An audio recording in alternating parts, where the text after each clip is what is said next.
Have you ever wondered what games you should keep or you should lose? Find out here at Purge Reviews.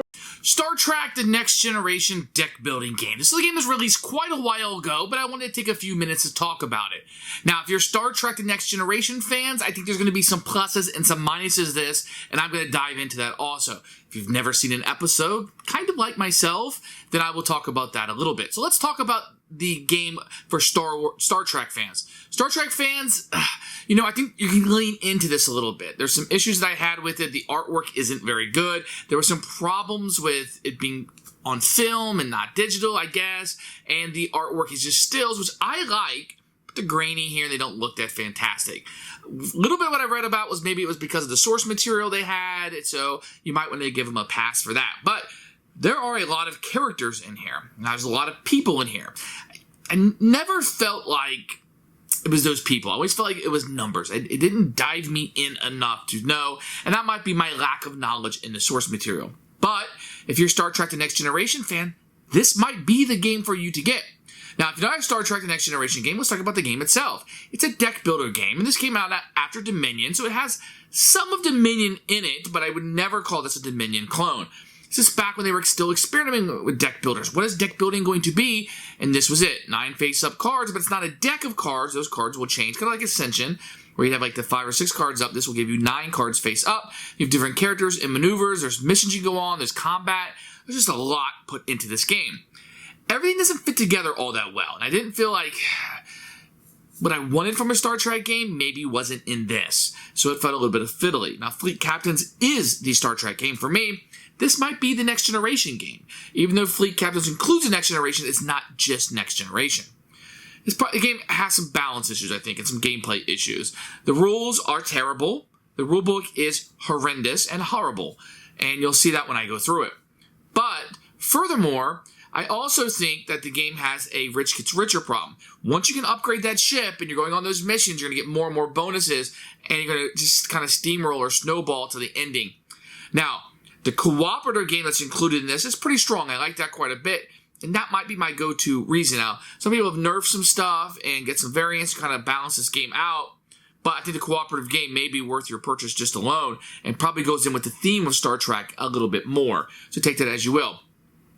Even so, not the strongest deck building game, a little bit convoluted, the rules aren't good, but if you want that next generation, this might be the game for you. For me, it's going to be a Purge.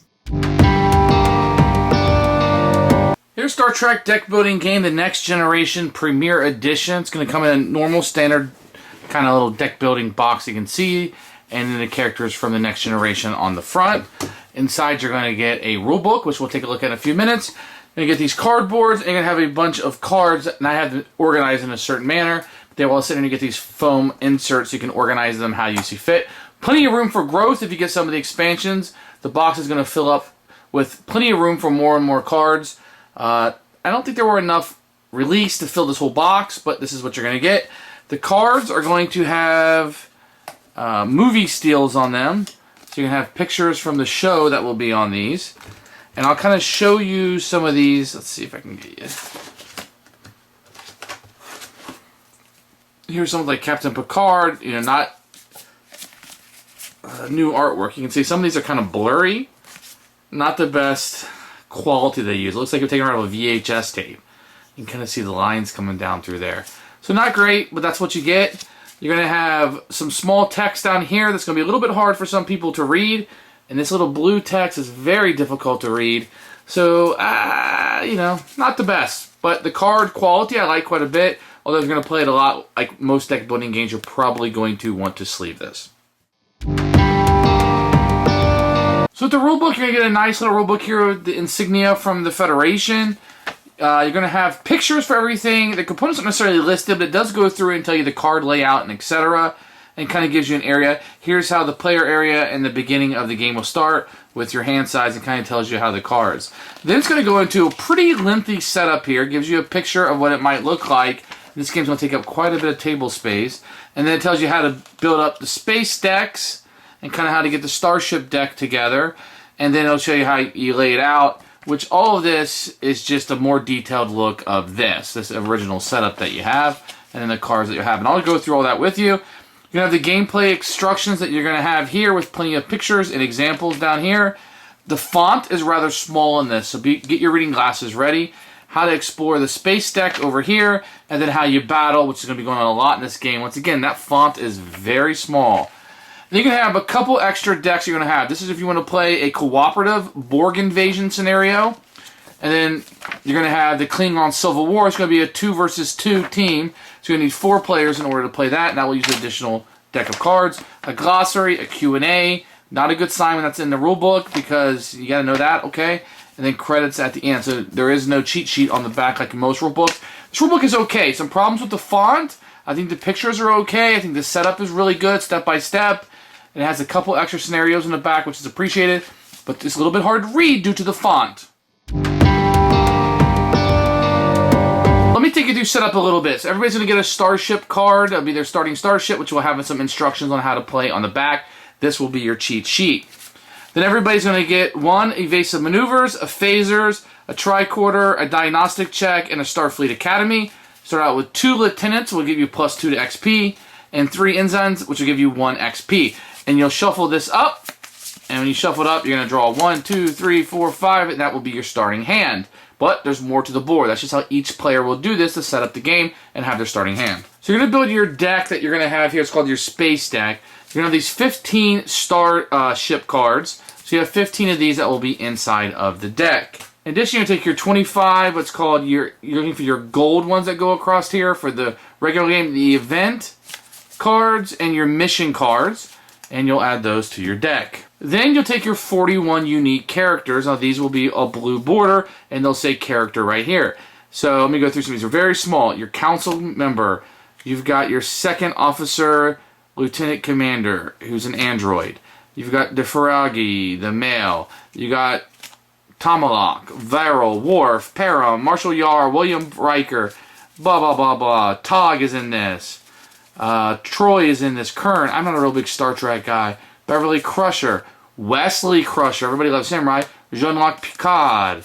So you have all these 41 characters that are unique to the game, and you'll put those in your stack.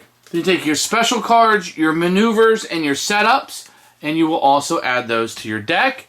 You'll take your big giant deck, and you'll shuffle this up. So now you have your space deck that is going to be your 15 starships and your 25 event and mission cards, and these will be shuffled up and placed there. Next, you have your star-based deck, which will consist of your unique characters, your special cards, and your maneuver and setup cards. Then you'll take your star-base, and you will create 9 cards that will be put out that will be available for purchase. And then you'll take your ensigns, your lieutenants, and your commanders, and those will all be the cards that are available for purchase during the game. Now you have everything set up that you need to play the game. So in your space deck, you're going to look in here and you're going to have missions that can go on and things you can do, and these will be the victory points that you have in the bottom left corner. If you ever get 400 points in the normal game, then you'll be the victor of the game. So here are a few things that you can do on a turn. The first thing is you can just play a character down to your bridge and do whatever effect is on it. In this case, you get +1 surge. During your turn, you may upgrade this card to a Federation character from Starbase with a cost of 8 or less. You play this to your bridge, and you do what it says. Or you can play a maneuver or a setup, play this down to your bridge, and take whatever effect. Discard a number of cards from your hand, then draw the same number of cards. Upgrade 1 character in your hand or a bridge to a character from Starbase, costing up to 2 more. So these setups or maneuvers are something that you could play on your turn. You can also play cards for their XP. This one gives you 1 XP, which I can spend to add additional cards to my deck. If your starship ever takes damage, you can take a certain amount of damage. You can also spend your XP to repair your starship. If you wanted to perform that search, remember that Wesley gave you that search, which means you can take a card from the 9 that are face up, discard it, and put a new one out, and you kind of went on a searching pattern there. You can also perform an explore. You take the top deck of the space deck, and you can play it and do what it says. And this is how you're going to go on missions and be able to score victory points and win the game. If there's a possibility in your turn there isn't anything you can do or want to do, you can take a trash accent. If it's a starter card, like this maneuver card, I can just get it out of the game forever. If it's a basic card of this, I can put it back in its pile and get it out of my deck. Or if it's a star-based card, I can simply put in the star-based discard pack, and it would get it out of my hand and out of my deck. At the end of my turn, I discard any cards I did not use. I discard all of the cards I did use in my bridge. Any end-of-game effects would take place, and then I would draw 5 new cards to refill my hand. During the game, you'll be turning over cards in the space deck, and what that's going to do is give you one of 3 cards. I'm going to go over each one, and this one is a mission. So you can have 2 mission cards face up at a time. If a third one is brought over, you can discard one of the 2 and do the new one. You can spin an explore action to go ahead and do this. Each one will have a goal, plus 5 speed or 6 diplomacy. Keeping in mind you always do the flip when you first turn it over. And basically between your starship and the characters you have in your bridge for the turn, you'll want to have these points added up. So let's see, in this case, if I had these 2 characters, I would have 1 speed and 1 diplomacy, and that would not be enough to accomplish this. I would need 5 speed and 6 diplomacy, so it's definitely something to work for. If I'm able to accomplish this, I would get the victory points and any reward that is listed. With the event cards that will come up, you can see event right there, you'll simply do what it says. In this case, all players perform a battle, damage is in order of diplomacy instead of speed, and there's victory points listed at the bottom of that. So the event cards, just kind of flip them over and do what they say. When a starship is flipped over, then a battle will occur immediately. The first thing you do if you interact with a battle is you can look at your speed and diplomacy. If your speed and diplomacy is equal or greater than theirs, in this case 6 and 7, you can take over this ship, and it would now replace my starship. So now instead of having the starship, I would have the USS Enterprise. If you cannot do diplomacy, then you will then have to fight it. Whoever has the highest speed will shoot first. You can see the attack speed. So my ship would take 6 damage, 8 would destroy me. And if I was able to do enough damage to kill him, I would score the victory points. If not, any damage on him would be removed at the end of the turn, and he would go into the discard pile of the starbase. So to recap, on your turn, you're going to have 5 cards. You can play them to get more cards, to repair your ship. You can explore in this deck, which will give you victory points based on missions, events, and battles that you will have. What you're really trying to do is build up your ship to be as strong as possible, possibly upgrading this ship as the game goes on so you have better stats, and by getting characters that add to those stats, so when you do fight or go on missions, you'll have the prerequisite number of attributes required to score the points for either the mission or the fights that you'll be going on. So as you build your deck, you'll be striving to get 400 points. First one to 400 wins the game. I do want to just bring up the point that there's this green deck that you can use, which is a cooperative game. In this one, you do not search. A card is brought over each round from this deck, and you kind of have to deal with what it is. And what you're trying to do is get to the Locust card. If you get to that card and are able to beat it, then the group would win. So this does give you a cooperative game if you did not like the fact that it's everybody for themselves. In addition, there's a third deck, which is this Klingon deck. It's intended to be a 2-on-2, but can be played 1-on-1 if you want to. And basically, you have to get this Arbiter and meet the goal, which is 200 plus mission points and 2 allied starships, more than any other team.